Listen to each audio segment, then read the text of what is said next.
वालिद का बिजनेस उरूज पर था और वालिदा घर परस्ती में खोई हुई थी। शोहर बिजनेस की मसरूफियात में उनकी जात से भी बेनियाज रहने लगे। तब भी वो पुरसुकून रही कि जीवन साथी की मोहब्बत पर भरोसा था। कभी सोचा भी ना था कि वो उनको धोखा देंगे। यकीन की शिकस्त से मोहब्बत की मौत वाक़ई हो जाती है, तब जिंदगी नहीं लगती। मेरी माँ भी जब इस दुख से दो चार हुई, अपनी पिंदार की शिकस्त को बर्दाश्त ना कर सकी और घर छोड़ देने का फैसला कर लिया। उन दिनों मेरी उम्र 5 साल थी। मुझे किसी दुख दर्द और ऊंच नीच की समझ ना थी। वालिद शुरू दिन से मेरे लिए एक बेनियाज और मसरूफ शख्स थे। वो हमारी जिंदगी में मौजूद थे और नहीं भी। माँ एक पुरसुकून माहौल में जीने की आदी थी। उनकी शख्सियत में ठहराव था। मेरा वजूद और पुरसुकून घर ही उनकी कुल कायनात थी। वो हलचल की आदी ही ना थी। जब पता चला कि शोहर ने अपनी 9 उम्र सेक्रेटरी से खुफिया शादी कर ली है तो उन्होंने घर छोड़ने का फैसला कर लिया। वो ग्रेजुएट थी और शादी से कबल रेडियो पर मुख्तलिफ प्रोग्रामों के लिए खाके वगैरह लिखा करती थीं। उन दिनों ऐसे लिखारियों को कलील मुआवजा मिला करता था। शादी के बाद उन्होंने इस मशगले को खैराबाद कह दिया और मुकम्मल तवज्जो अपने घर पर मरकूज कर दी थी। मुझे अम्मी साथ ले गईं। अब जाना कहाँ था और रहना कहाँ था ये अम्मी ने ना सोचा तो बस ये कि तालीम याफ्ता हूँ, कुछ ना कुछ तो कर ही लूंगी। वालिद समझ रहे थे कि बच्ची की खातिर कभी ना कभी हालात से थक हार कर आखिर ये उनकी तरफ वापस पलट आएंगी। लेकिन मेरी माँ भी जैसे फौलाद की बनी हुई थी, हिम्मत ना हारी। उनके पास काफी जेवर था। एक प्लाट भी उनके नाम था। बैंक में इतना रुपया मौजूद था कि 5 साल बआसानी गुजारा हो सकता था। सबसे पहले वो अपनी एक पुरानी सहेली के पास गईं, जिस पर उन्हें बहुत भरोसा था।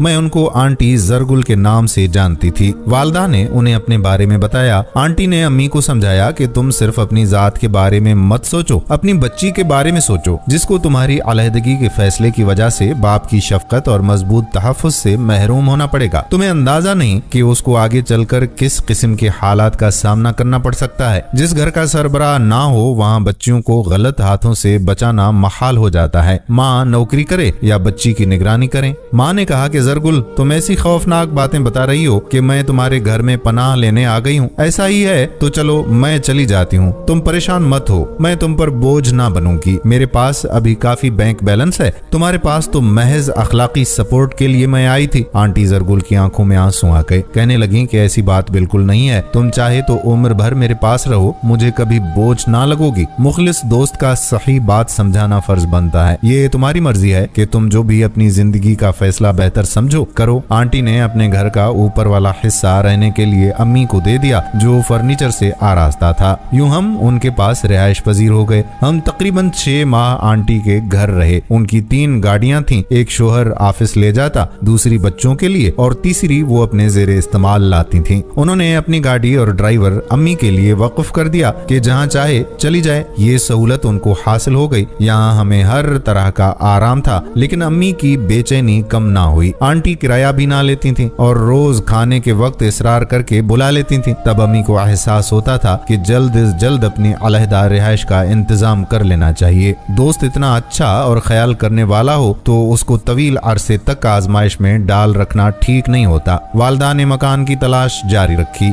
मेरी तालीम का खर्च हो रहा था। बिलाखिर अल्लाह ताला ने सुनी और आंटी के भाई नासिर साहब ने, जो प्रॉपर्टी का काम किया करते थे, एक बहुत अच्छे इलाके में 12 मरले का छोटा सा बंगला नुमा मकान ढूंढ लिया। उन दिनों प्रॉपर्टी इतनी महंगी नहीं होती थी जिस कदर आजकल है। बहरहाल वालिदा को मकान पसंद आया। उन्होंने फौरन ही खरीद लिया, क्योंकि उनको खदशा था कि रखे हुए रुपए रफ्ता रफ्ता घटते ही रहेंगे। उन्हें कोई जॉब भी ना मिली थी कि आमदनी का दर खुलता। वालिदा ने छोटी सी सेकंड हैंड गाड़ी ले ली, खुद ड्राइविंग सीखी और एक अच्छे स्कूल में मुझे दाखिल करा दिया। यहाँ हमारा आ बसना बेहतर साबित हुआ कि अच्छे और हमदर्द पड़ोसी भी मिल गए, जो छोटे मोटे मसलों में काम आते थे। अम्मी और मैं यहाँ अकेले रह सकते थे। ये लोग अपनों की तरह खबरगिरी करने लगे। इधर की फिक्र से आजाद होकर अम्मी ने अपनी जॉब की फिक्र की, लेकिन मैं स्कूल से जल्द घर आ जाती थी, इसलिए वो किसी ऑफिस में मुस्तकिल जॉब ना कर सकती थी। लिहाजा वालिदा ने इंतजार किया मेरे बड़ी क्लास में जाने का और इस जमा पूंजी से घर चलाती रही, यहाँ तक कि मैं 8वीं क्लास में आ गई। वो रेडियो स्टेशन सुबह चंद घंटों के लिए जाती थी जब मैं स्कूल में होती थी। ऐसे प्रोग्राम में शिरकत करती जो सुबह के वक्त के होते थे। ताहम अब टीवी का दौर आ चुका था। एक रेडियो प्रोड्यूसर ने मशवरा दिया कि आप टीवी में किस्मत आजमाई करें। वो वहाँ जाने लगी। स्क्रिप्ट एडिटिंग का थोड़ा सा काम मिल जाता था, ताहम मुआविन के तौर पर बाकायदा जॉब ना मिली और ना अम्मी कर सकती थी। इस तरह वक्त कटता रहा। अब बहुत कम सरमाया रह गया था। बहुत किफायत शुआरी से वक्त गुजारा। मेरी फीस, स्कूल का खर्चा, सभी इखराजात लाजमी थे। जब सरमाया सिफर हुआ तो वालिदा ने गाड़ी फरोख्त कर दी, वो रिक्शों में, और मैं बस पर स्कूल आने जाने लगी। शुरू के दिनों में डैडी ने 2-4 बार राब्ते की कोशिश की, लेकिन अम्मी ने उनसे सुलह ना की। वो मायूस होकर एक तरफ के हो गए। उनकी दूसरी बीवी से बच्चे हो गए, तब वो उधर ही मगन हो गए। फिर हमसे कोई राब्ता या वास्ता ना रखा। अब हमारे माली हालात काफी दगरगू हो गए थे। अब रोजो शब दाल रोटी की फिक्र के साथ मेरी पढ़ाई के खर्चे बढ़ने लगे थे। नौबत जेवरात फरोख्त करने तक आ गई। वालिदा को कोई माकूल मुलाजमत ना मिल सकी तो उन्होंने शेफ का कोर्स कर लिया और खाने की चीजें घर पर तैयार करके सप्लाई करने लगी। एक रोज सेकंड ईयर का आखिरी पर्चा था। पर्चा खत्म हुआ, याद ना रहा कि आज बसों की हड़ताल है। सोचा अब कोई रिक्शा पकड़ना पड़ेगा। चंद कदम आगे चली, किसी रिक्शे का नामो निशान ही ना था। सोचों में चलती जा रही थी कि एक बड़ी सी शानदार कार करीब से गुजरते हुए मुझे पैदल धूप में चलते पाकर ठहर गई। 4 कदम आगे चली तो कार की विंडो से एक तकरीबन 40-45 साल शख्स ने सर निकाल कर कहा, बीबी मेरी गाड़ी में बैठ जाइए, जहाँ कहेंगी पहुँचा दूंगा। धूप काफी तेज है, हिद्दत से पैदल चलना दुश्वार होता है। मैंने नजर भरकर देखा कि ये कोई बांका जवान या कोई तालिबे इल्म ना था, बल्कि कोई बिजनेसमैन, बाल बच्चेदार मगर अमीर आदमी लग रहा था। लिबास और वज़ाक़ता से अशराफिया में से मालूम होता था। गाड़ी भी चमकती हुई बड़ी सी शानदार और खुद भी मुतासिर करने वाली शख्सियत था। ड्राइविंग सीट पर उसका ड्राइवर बैठा था, जिसने उजली वर्दी पहन रखी थी। सोचा कि ये उम्र रसीदा शरीफ आदमी है और इस धूप में सवारी मिलने की नहीं है। रिक्शे वाले भी शायद सनसटाक से बचने को दरख्तों तले अपने रिक्शे खड़े करके उसी में सो रहे होंगे। तेजी से मैंने फुटपाथ से सड़क पर कदम रखे और गाड़ी के पास आ गई। ड्राइवर ने पिछली नशस्त की तरफ इशारा किया और उतरकर दरवाजा खोला। मैं बगैर एक लफ्ज अदा किए गाड़ी में बैठ गई। पूरी सीट पर मैं ही मौजूद थी, दूसरा कोई भी नहीं था, जबकि वो दोनों आगे बैठे हुए थे। वो पूछने लगे, बीबी तालबा लगती हो, कहाँ जाना है? मैंने कहा, जी मेरा आज सेकंड ईयर का आखिरी पर्चा था, मुझे आलम रोड जाना है। उन्होंने कहा कि मैं भी उधर ही जा रहा हूँ, वहाँ मेरे दोस्त का दफ्तर है। फिर गाड़ी में खामोशी तारी हो गई। मुझे गोया बातों में लगाकर मौसूफ ने गाड़ी को किसी और रास्ते पर डालने का ड्राइवर को खुफिया इशारा कर दिया था, जो मैं नोट ना कर सकी। कुछ देर अपनी सोचों में गुम रही। अचानक सोचों के भंवर से निकली तो सड़क पर निगाह की। हैरान हुई कि कार तेजी से किसी दूसरे रास्ते पर बर्क रफ्तारी से दौड़ रही थी। मुझे अंदाजा हो गया कि हम शहर से काफी दूर निकल आए हैं। जब देखा कि ये कार तो बस चलती ही जा रही है तो मुझे अपनी गलती का एहसास होने लगा।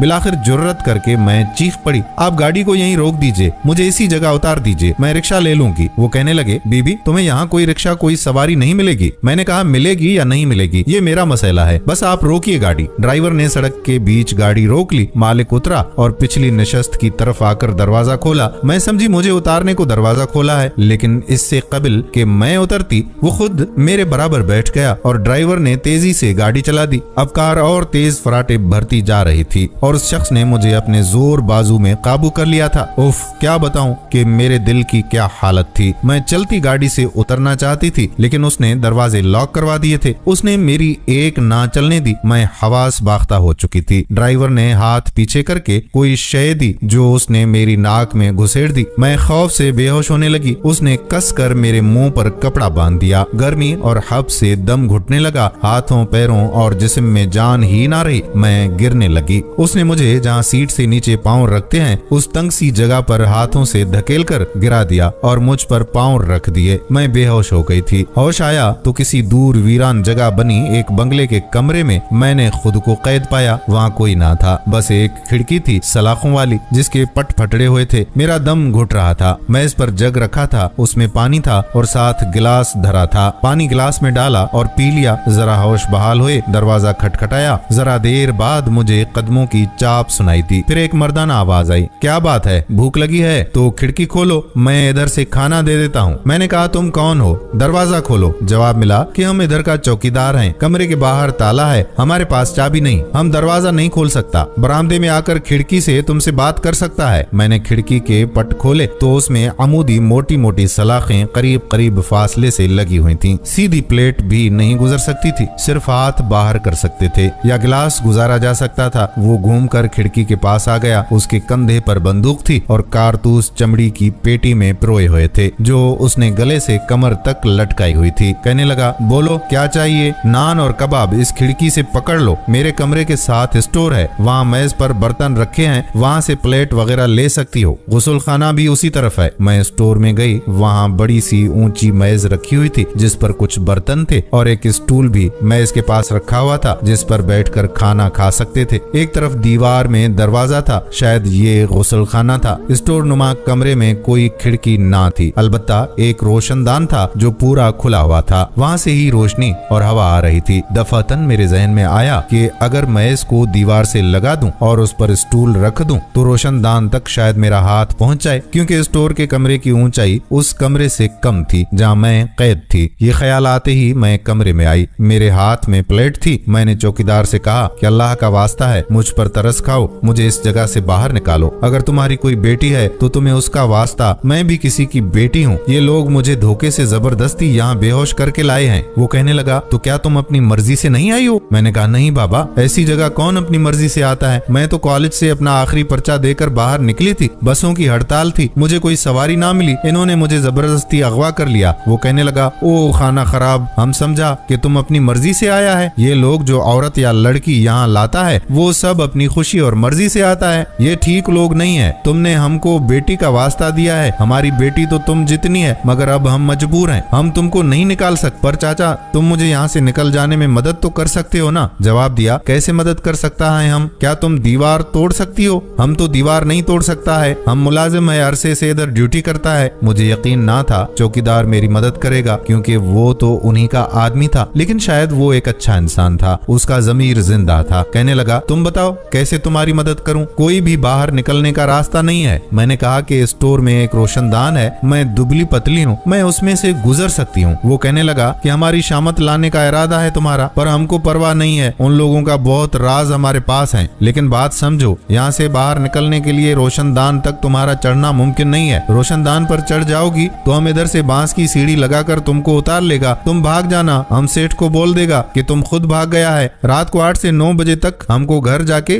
खाना लाने की इजाजत है, हम तुम्हारे लिए भी खाना अपने घर से लाएगा। तुम कल सुबह से पहले अगर निकल सकते हो तो निकल जाओ, वो सुबह 10 बजे इधर वापस आ जाएगा। हमको नहीं मालूम तुमको इधर लाने का उसका क्या मकसद है। घर के साथ हमारे दोस्त का घर है, हम उससे टैक्सी ला सकता है, वो टैक्सी चलाता है। मैंने खाना मेज पर धरा और मेज को दीवार की तरफ धकेलना शुरू कर दिया। मेज इतनी भारी और ठोस थी कि अगर कोई दूसरा वक्त होता वो मुझसे 1 इंच आगे ना सरकाई जाती, लेकिन उस वक्त अल्लाह ने ऐसी हिम्मत दी कि मैंने पूरी कुव्वत से कभी एक तरफ से तो कभी दूसरी तरफ से उसको जरा जरा आगे सरकाना शुरू कर दिया, यहाँ तक कि मैं दीवार से लगाने में कामयाब हो गई। जरा देर को दम लिया, अब प्यास महसूस हुई, मैंने पानी पिया, नान का टुकड़ा तोड़कर मुंह में रखा, यूं आधा नान पेट में उतार लिया। थोड़ी सी ताकत आई, स्टूल को घसीटा और उसको मेज पर रखने में कामयाब हो गई और फिर उस पर चढ़ गई। दीवार का सहारा लेकर दोनों हाथों से रोशनदान की चौखट पकड़ ली, पूरी ताकत लगाकर रोशनदान पर चढ़ी। वो काफी कुशादा था। मैंने देखा कि सामने बड़ी बड़ी मूंछों वाला बारोब शख्स रोशनदान पर नजर जमाए था। वो मेज के घसीटने की आवाज सुन रहा था। मुझे देखकर वो दीवार के करीब आ गया, बोला, मैं सीढ़ी ला रहा हूँ, अब इधर ही रहना, अगर कोई आता नजर आए तो उतर जाना।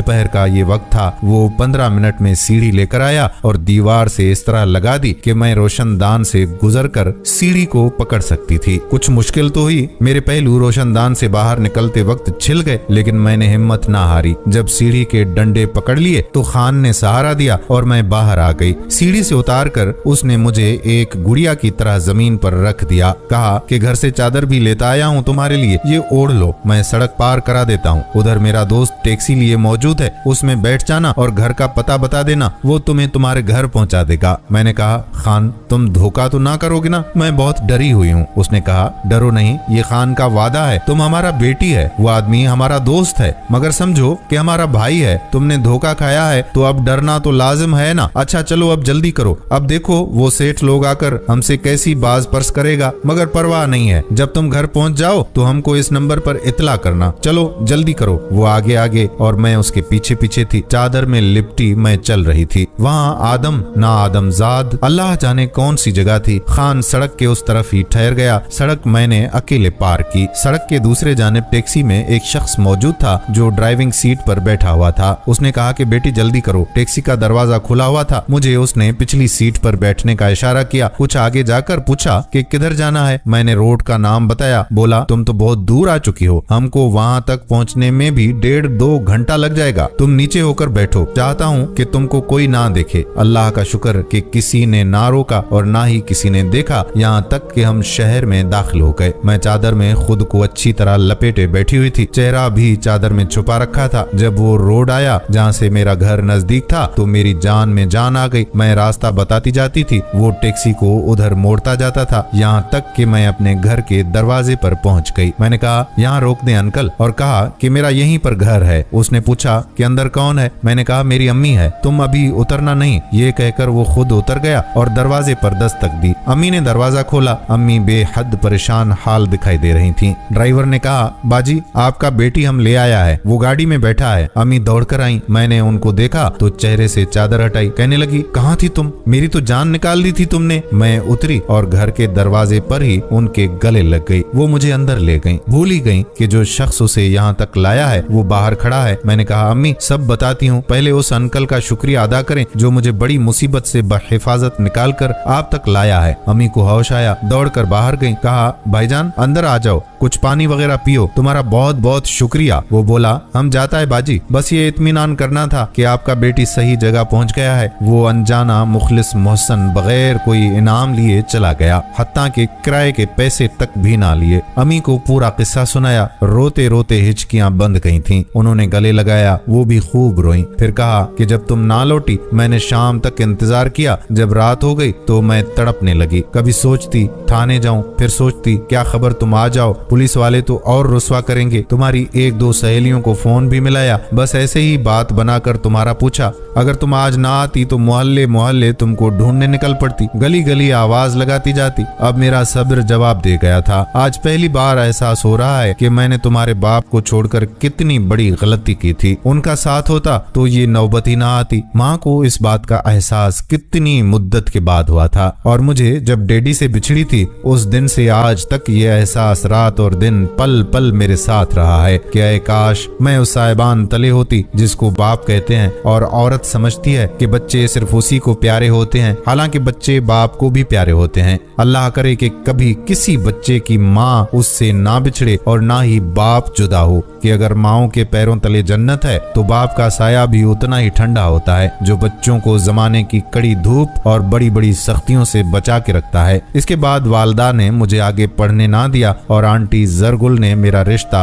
अपने भाई के बेटे से करवा दिया। अब मैं एक कामयाब इज़्दवाजी जिंदगी गुजार रही हूँ, लेकिन आज भी वालिद की जुदाई की खलिश दिल से नहीं निकाल सकती। तहिया किया है कि हालात जो भी हों अपने बच्चों को उनके वालिद से कभी भी जुदा नहीं करूंगी। दोस्तों हम उम्मीद करते हैं कि ये कहानी आपको जरूर पसंद आई होगी। ये हकीकत पर मबनी एक कहानी थी जो आपकी खिदमत में पेश की। अलबत्ता जो भी किरदारों के नाम हो वो फर्जी हैं। उम्मीद करते हैं कि आप इस वीडियो को शेयर जरूर करेंगे।